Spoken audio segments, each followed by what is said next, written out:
Em vídeos anteriores eu contei para você que a mulher ela também tem um tanque de respiração, um tanque de oxigênio, uma mochila de oxigênio que ao invés de oxigênio ela respira amor. Da mesma forma o homem ele também tem um tanque de oxigênio, mas ao invés de ter oxigênio ele tenha respeito. Agora eu quero te contar fazer uma pequena ilustração.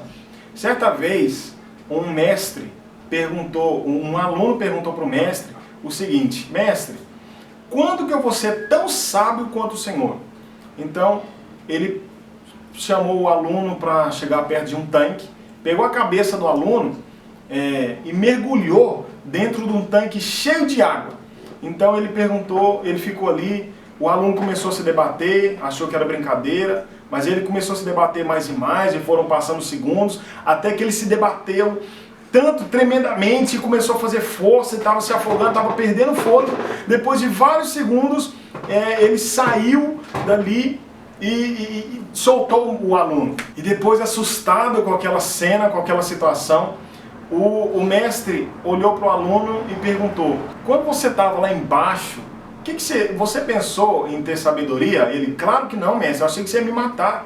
Você pensou em ter riqueza? Você pensou em vida próspera? Você pensou em paz mundial? O que você pensou? Ele olhou para o mestre ainda, recuperando o fôlego, e falou o seguinte: quando eu estava lá embaixo, a única coisa que eu queria era respirar, era ar. Então o mestre olhou para ele e disse: quando sabedoria for a única coisa que você quiser na vida, você pode ter certeza que você vai conseguir. Então aquele ensinamento sobre forte impacto emocional marcou aquele aluno sem dúvida nenhuma.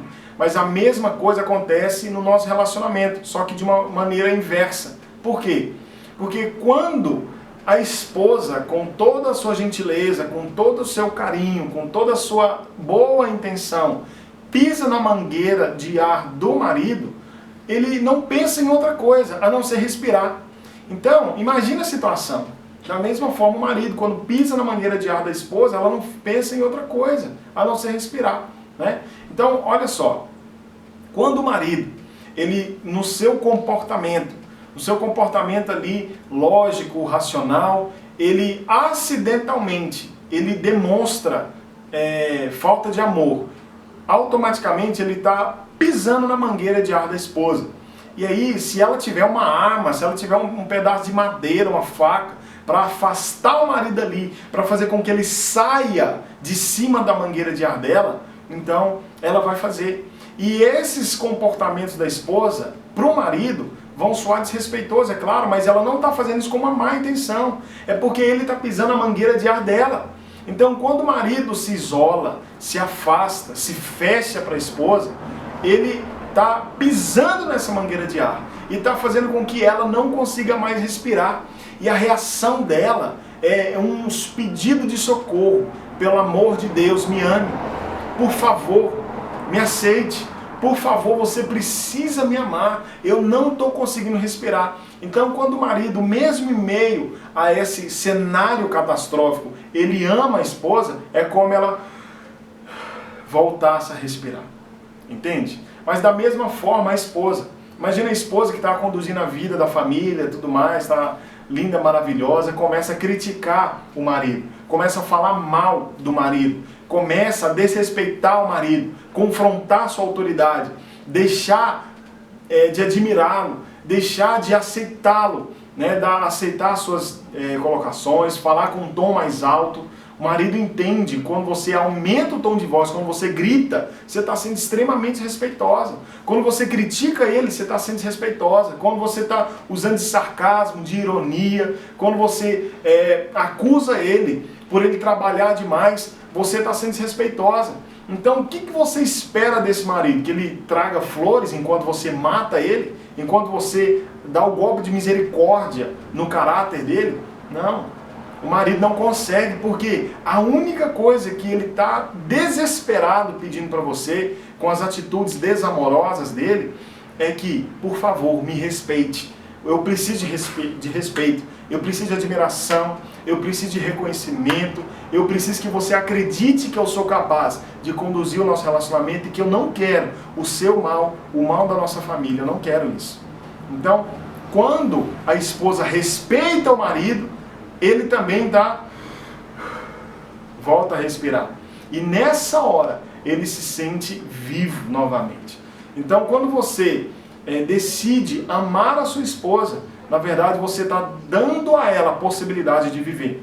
Quando você decide respeitar o seu marido, você está dando para ele a possibilidade de viver também. Então, nenhum de nós, nem eu nem você, gostaria de casar com um defunto, não é verdade? A menos uma pessoa que tem um distúrbio emocional, que a gente conhece como necrofilia, que é um prazer sexual por mortos, por cadáveres, nem eu nem você gostaria de estar casado com uma pessoa morta, uma pessoa que não interagisse, que não reagisse, não é verdade? Mas tem muitos casamentos onde só não foi constatado que o marido está morto, que ele não chegou ao óbito, mas emocionalmente ele já está morto. Você olha no semblante dele, ele tem o semblante de uma pessoa que já morreu, o semblante de alguém que não sonha mais, uma pessoa que só vive de necessidade fisiológica, que é comer, dormir, trabalhar e voltar.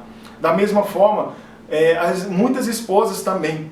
Esposas ainda não foram declaradas que elas estão em óbito, mas elas perderam a possibilidade de sonhar, elas perderam vontade de sonhar, vontade de crescer na vida, vontade de sonhar algo para a família e para o relacionamento. Ela já nem sonha mais, ela nem sabe o que ela quer mais. Ela também vive uma necessidade fisiológica, que é só comer, dormir e se locomover durante o dia. A realidade de um casal que vive no ciclo insano, ele não é muito diferente do que esses filmes de zumbi que a gente assiste, do que essa série The Walking Dead, do que o Resident Evil. Porque o que é o zumbi? É alguém que vive somente por necessidades fisiológicas.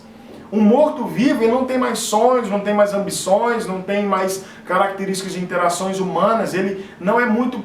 Um casal que vive no ciclo insano, ele não é muito diferente de um zumbi ou até de um animal. Então, se você vive nessa realidade, muito provavelmente é porque você está pisando a mangueira de ar do seu cônjuge. E você precisa ter essa percepção, esse conhecimento, para que você saia da mangueira de ar, pelo menos. Porque quando você deixa de comunicar desrespeito para o seu marido, você acredite, você já está fazendo muito por ele. Quando você deixa de comunicar falta de amor para sua esposa, você já está fazendo muito por ela. Então, quando a gente está no dia a dia do nosso relacionamento desconstruindo o relacionamento, quando você deixa de desconstruir, já é uma construção, já é uma coisa muito positiva. Eu não sei o que eu posso fazer ainda, o que eu vou fazer pelo meu cônjuge, mas o fato de você não prejudicá-lo, o fato de você não maltratá-lo, já é um grande avanço. E a forma como você deixa de maltratar sua esposa é demonstrando falta de amor. Então você deixa de maltratá-la quando você deixa de demonstrar falta de amor. E a forma de você parar de desconstruir o seu relacionamento com o seu marido é da mesma forma. É deixando de maltratá-lo ou de desrespeitá-lo. Assim você está fazendo algo em favor do seu relacionamento. Nessa quarentena, nessa pandemia que a gente está passando, o que os governos estão falando? Para as pessoas ficarem em casa. Porque você ficar quieto, você ficar imóvel, é uma forma de contribuir para a sociedade. Não é essa a alegação? Então, no seu relacionamento é da mesma forma. Às vezes, você não fazer mal é fazer um bem. Às vezes, você não criticar, você não desrespeitar, é fazer um bem para o seu marido. Às vezes, você não se calar, não se afastar, não se fechar, não se irar com a sua esposa, é uma forma de fazer o bem para ela também.